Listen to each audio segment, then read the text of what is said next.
I watched a man change his entire financial future in 72 hours. Not 72 days, not 72 weeks, 72 hours. Now, he didn't become a millionaire in that time, that's not what I'm saying, but something shifted inside him during those 3 days that set everything else in motion. See, he'd been broke for 17 years. 17 years of struggling, of barely making it, of promising himself and his family that things would get better.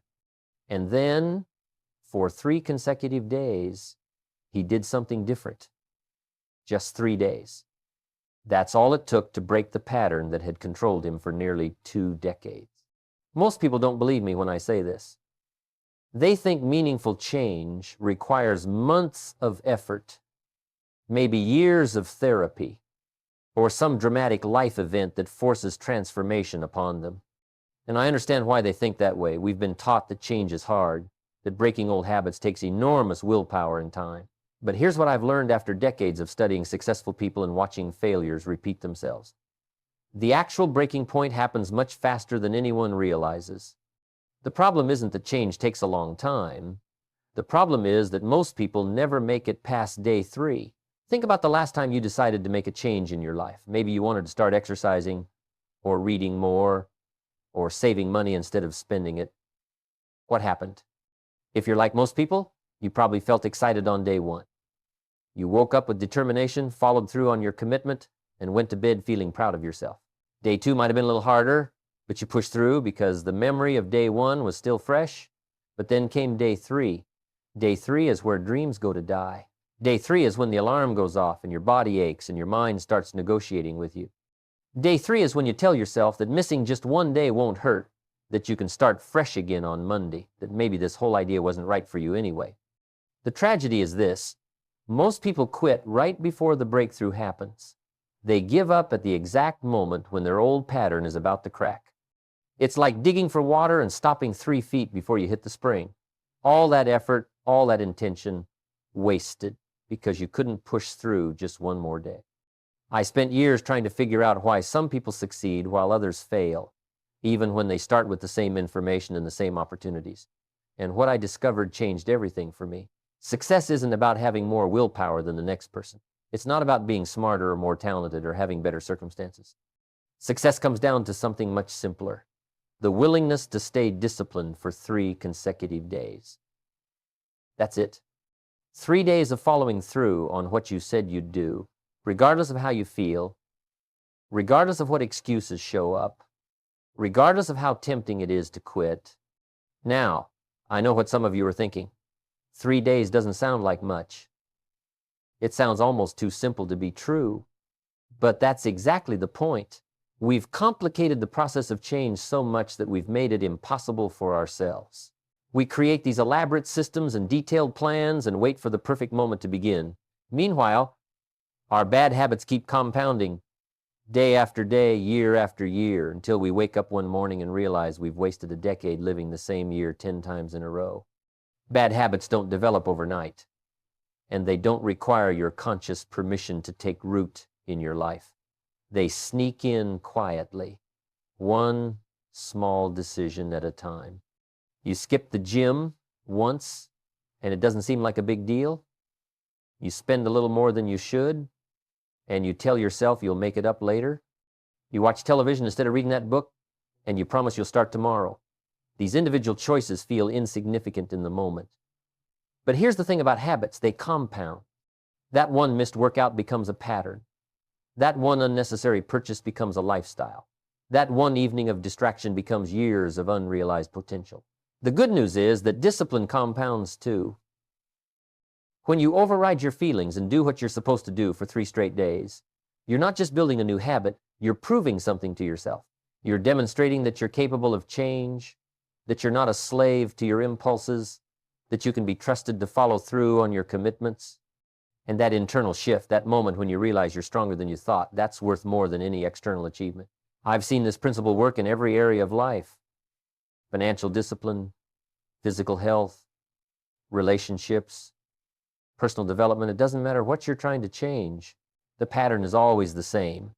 3 days of consistent action creates a crack in the armor of your old identity. It's not enough to complete the transformation, but it's enough to prove that transformation is possible. And once you know it's possible, once you've experienced even a small taste of what discipline feels like, you can never fully go back to the person you were before. The interesting thing about those first 3 days is that they're simultaneously the easiest and the hardest part of any change. They're the easiest because 3 days is such a short commitment that there's really no excuse not to try. Anyone can do anything for 3 days. You don't need special equipment or perfect circumstances or ideal timing. You just need to decide and then follow through. 72 hours in a row. But they're also the hardest because those 3 days require you to act in direct opposition to years of conditioning. Your brain doesn't want to change. Your body doesn't want to be uncomfortable. Your emotions don't want to be ignored. Everything inside you will resist this new direction, and that resistance feels overwhelming when you're in the middle of it. But here's the secret that successful people understand. Resistance doesn't mean you're doing something wrong. Resistance means you're doing something different. And different is exactly what you need if you want different results. You can't keep living the same way and expect your life to change. You can't keep making the same choices and hope for different outcomes.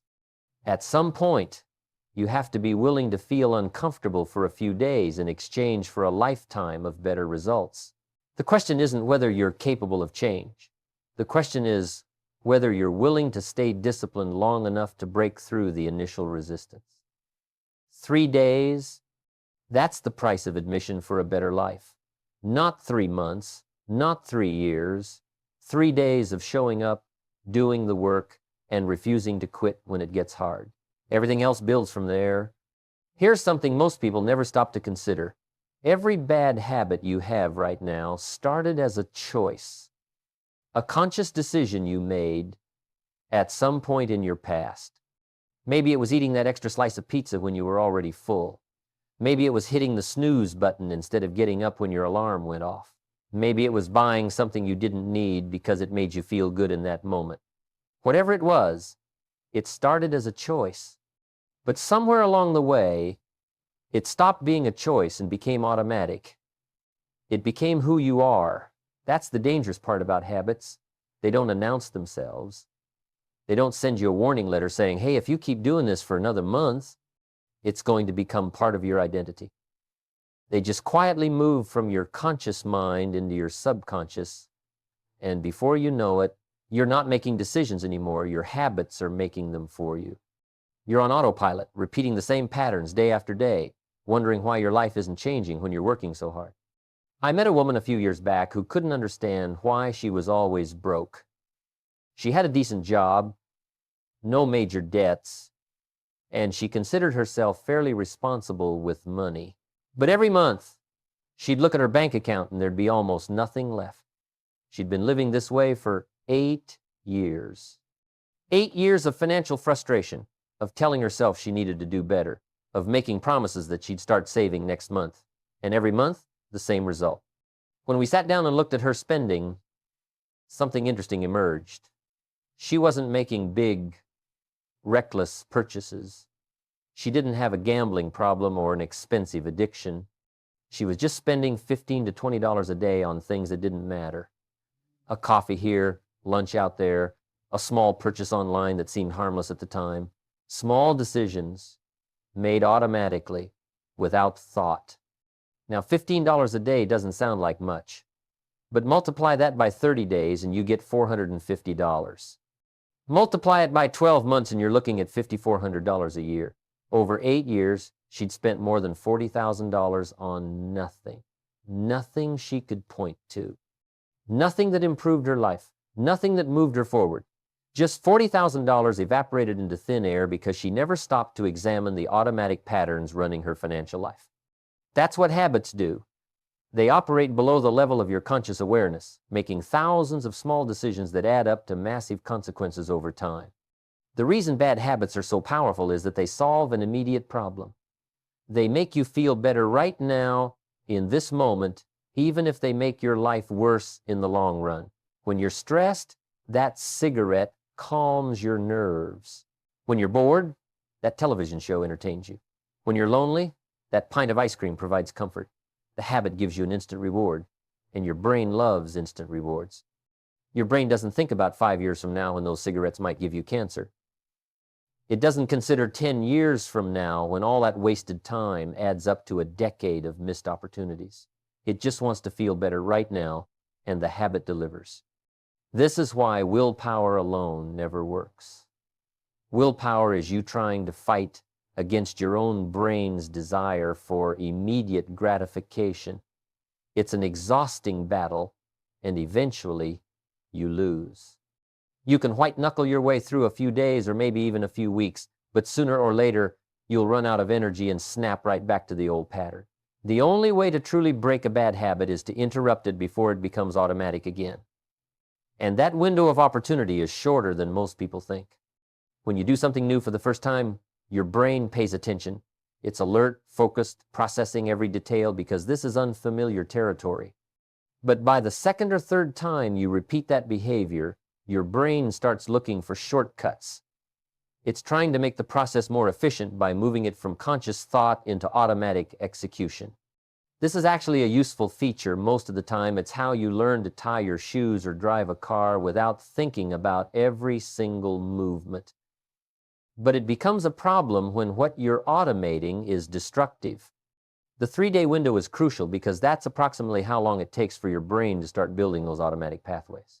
If you can stay disciplined through those first 3 days, if you can override the old pattern and replace it with a new one, you interrupt the automation process.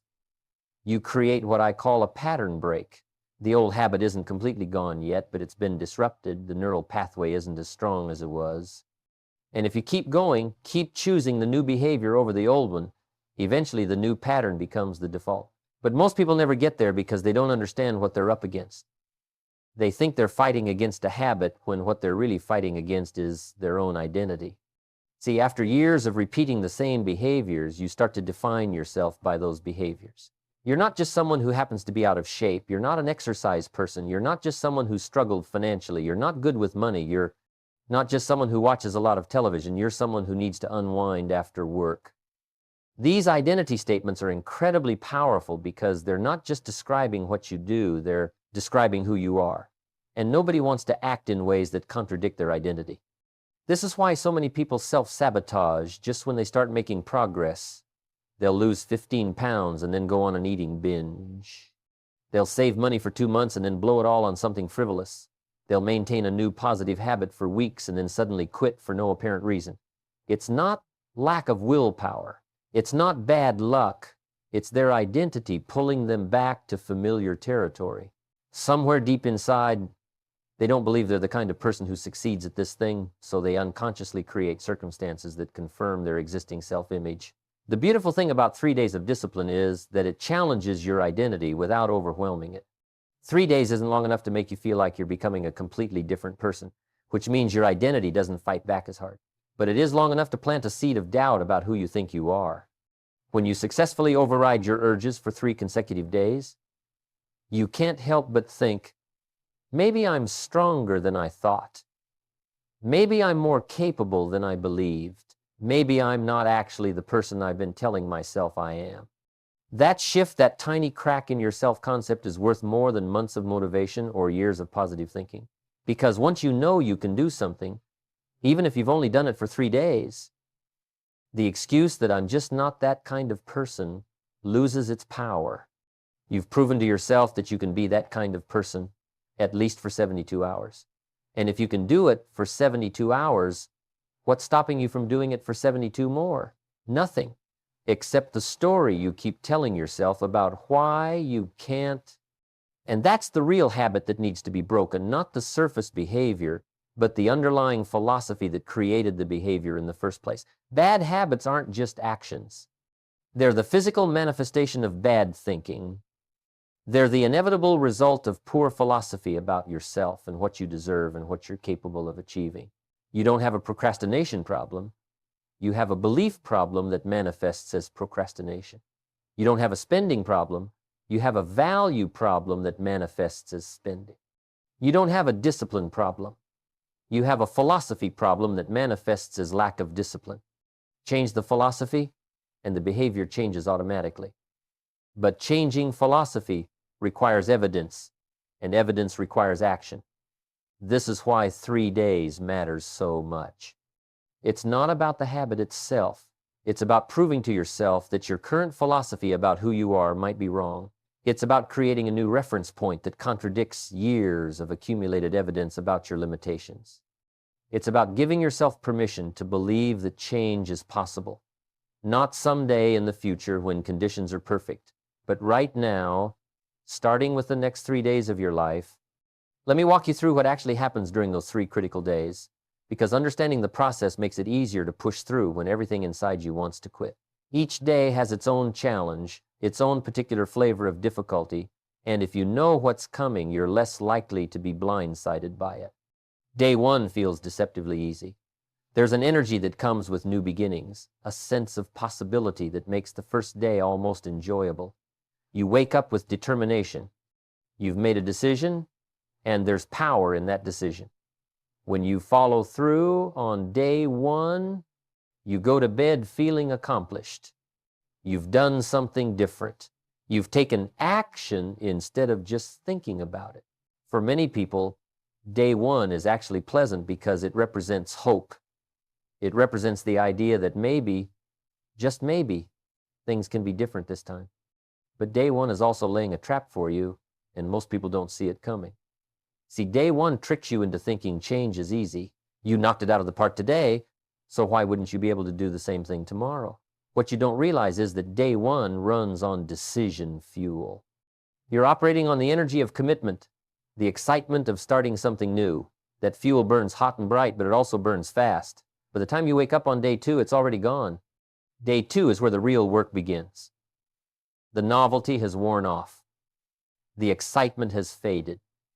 What you're left with is the raw reality of doing something your body and mind don't want to do. This is when your old habits start fighting back. They've been running your life for years, and they don't appreciate being interrupted, so they send reinforcements. They send you thoughts like, you're tired. You did it yesterday, so skipping today won't hurt. They send you feelings of resistance, making every step feel twice as hard as it did the day before. They send you rationalizations. Maybe this isn't the right approach. Maybe you should wait until you have a better plan. Day 2 is a liar. Everything day 2 tells you is designed to get you to quit. And the messages are persuasive because they're coming from inside your own head, which makes them feel true. But here's what you need to understand about day 2. It's supposed to be hard. If it were easy, everyone would do it. The difficulty isn't a sign that you're failing or that you've chosen the wrong path. The difficulty is proof that you're doing something that matters. You're creating friction against years of momentum moving in the wrong direction. Of course it's hard. How could it be anything else? The key to surviving day 2 is to lower your expectations. You don't need to feel good about what you're doing. You don't need to do it perfectly. You just need to do it, show up, follow through, check the box. Even if it's ugly, even if you're miserable the whole time, even if you accomplish the absolute bare minimum, that still counts. Day 2 isn't about excellence. It's about endurance. It's about refusing to break the chain you started on day 1. Most people who make it through day 2 assume they're out of the woods. They think, I've done this twice now. I've got momentum. Day 3 should be easier. And that assumption kills them, because day 3 isn't easier. In some ways, it's the hardest day of all. Day 3 is the threshold. It's the moment when your old pattern realizes it's actually in danger of being replaced. And when survival is at stake, your habits pull out every weapon they have. Day 3 is when you wake up with a legitimate excuse. Maybe you didn't sleep well. Maybe something came up at work. Maybe you're feeling slightly under the weather. The excuse doesn't matter. What matters is that it's real enough, valid enough, reasonable enough that you could quit without feeling like a failure. Day 3 gives you permission to stop because day 3 provides justification. I've seen this happen countless times. Someone starts exercising, does great on Monday and Tuesday, and then Wednesday morning they wake up with a sore throat. Not sick enough to stay in bed, but sick enough that working out seems unwise. And they tell themselves they're being smart, being responsible, listening to their body. But what they're really doing is using a convenient excuse to escape from discomfort. The sore throat isn't the problem. The problem is that they were looking for a reason to quit. And day 3 provided one. This is why I say that day 3 is where you prove something to yourself. It's not about the activity itself, whether you're exercising or saving money or reading or whatever change you're trying to make. It's about demonstrating to yourself that you're someone who finishes what they start. It's about showing yourself that you're not controlled by circumstances or feelings or convenient excuses. When you push through day 3, despite having a legitimate reason to quit, you're not just building a habit, you're building character. You're becoming someone different than you were 3 days ago. Something shifts in your brain when you complete day 3. The scientists have fancy terms for it, talk about neural pathways and dopamine receptors and neuroplasticity. But here's what it means in plain language. Your brain stops fighting you quite so hard. It starts to accept that maybe this new behavior is here to stay. The resistance doesn't disappear completely, but it loses some of its intensity. You're no longer trying to start from scratch every single day. You've got a foundation now, 3 consecutive days of evidence that you're capable of change. That foundation is everything. Because now when you wake up on day 4, you're not just battling your old habits. You're backed up by 3 days of success. You've got proof. And proof is more powerful than motivation could ever be. Motivation is just a feeling, and feelings come and go. But proof is concrete. Proof is something you can point to when doubt creeps in. You can say, I know I can do this because I already did it for 3 days straight. If I could do it then, I can do it now. This is why those first 3 days are so disproportionately important. They're not just about establishing a routine. They're about establishing belief. They're about rewriting the story you tell yourself about who you are and what you're capable of. Every day you push through. Every time you choose discipline over comfort, you're gathering evidence against the limiting beliefs that have been holding you back. And after 3 days, you've got enough evidence to at least question those beliefs. Enough evidence to think, maybe I've been wrong about myself, maybe I'm stronger than I thought, maybe change really is possible. That questioning, that small seed of doubt about your limitations, that's where transformation begins. Not in some dramatic moment of insight or inspiration, but in the quiet determination to show up for 3 days in a row, regardless of how you feel. So you've made it through the 3-day gauntlet. You've proven to yourself that you can override years of conditioning, at least for 72 hours. Now what? This is where most people make their second critical mistake. They think the hard part is over. They think that because they've established a pattern, it will somehow maintain itself automatically. But that's not how this works. The 3 days broke the stranglehold your old habit had on you, but breaking something and building something new are 2 different processes entirely. What happens after day 3 is that you enter a different phase. The acute resistance fades, but it's replaced by something more subtle and equally dangerous: complacency. You've done the thing for a few days, maybe even a week or 2, and your brain starts telling you that you've got this figured out. You relax your vigilance. You skip a day here or there because you've already proven you can do it. So what's one missed day? And that's exactly how the old pattern sneaks back in. Not through frontal assault like it did on days 2 and 3, but through the side door, through the quiet compromise you make with yourself when you think nobody's watching. I learned this lesson the hard way more times than I care to admit. I'd start something new, feel great about my progress for a couple of weeks, and then slowly drift back to my old ways. And I'd wonder why I couldn't maintain what I'd started.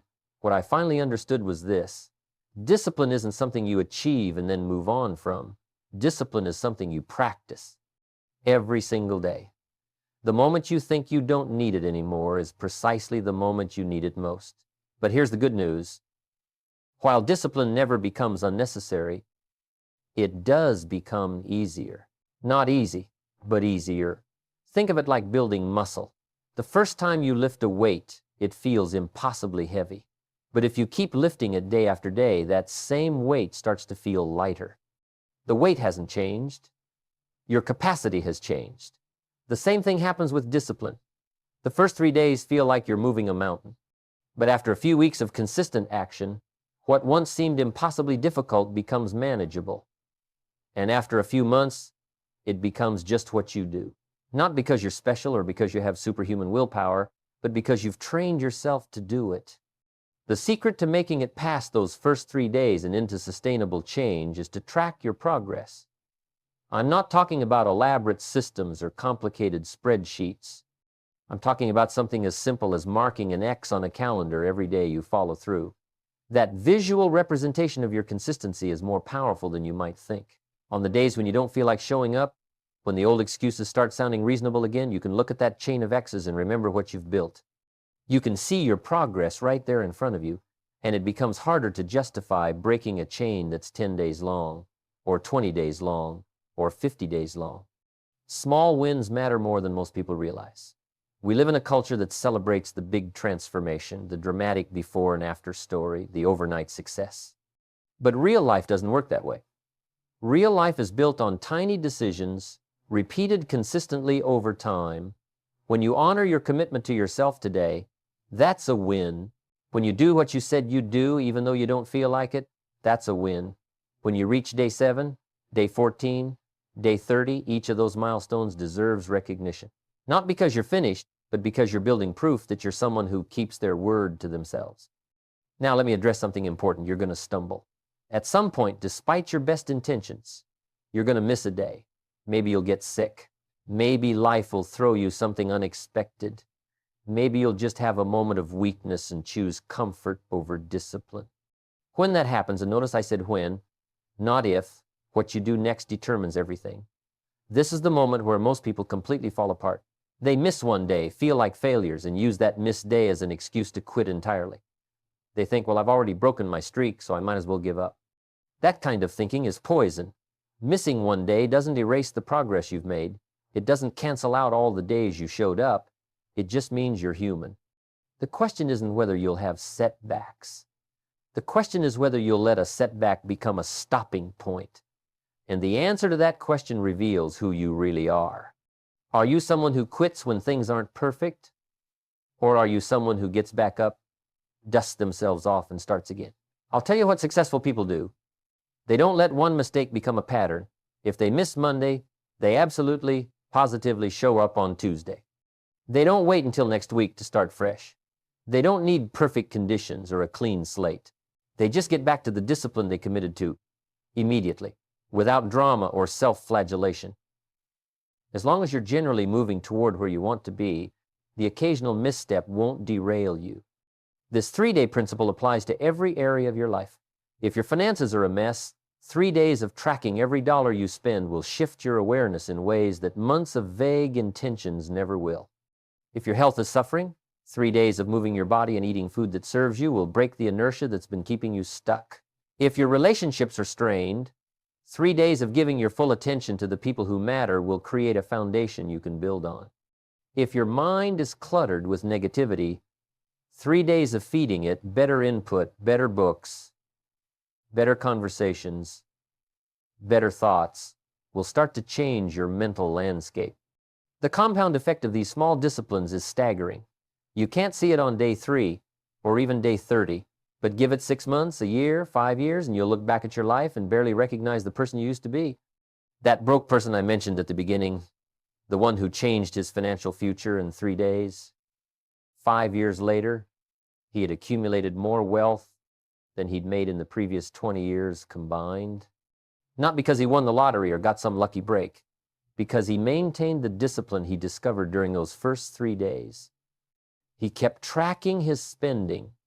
He kept making better financial decisions. He kept showing up for himself, day after day after day. That's what's possible when you take this seriously. Not just a temporary change, but a complete transformation of your life trajectory. But it starts with a decision to stay disciplined for 3 days. Just 3 days, not 3 months, not 3 years, 3 days of doing what you know you should do instead of what you feel like doing. The truth is, you already know what you need to change. You already know what habits are holding you back and what disciplines would move you forward. You don't need more information. You don't need a better plan. You don't need perfect circumstances. You need 3 days of courage, 3 days of choosing discomfort over convenience, 3 days of proving to yourself that you're capable of more than you've been settling for. Those 3 days are waiting for you. They've always been waiting for you. The only question is whether you'll finally step into them.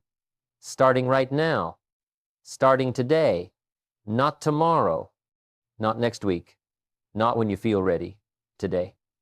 Because years from now, you'll look back at this moment and realize that everything changed when you finally decided to stay disciplined for just 3 days.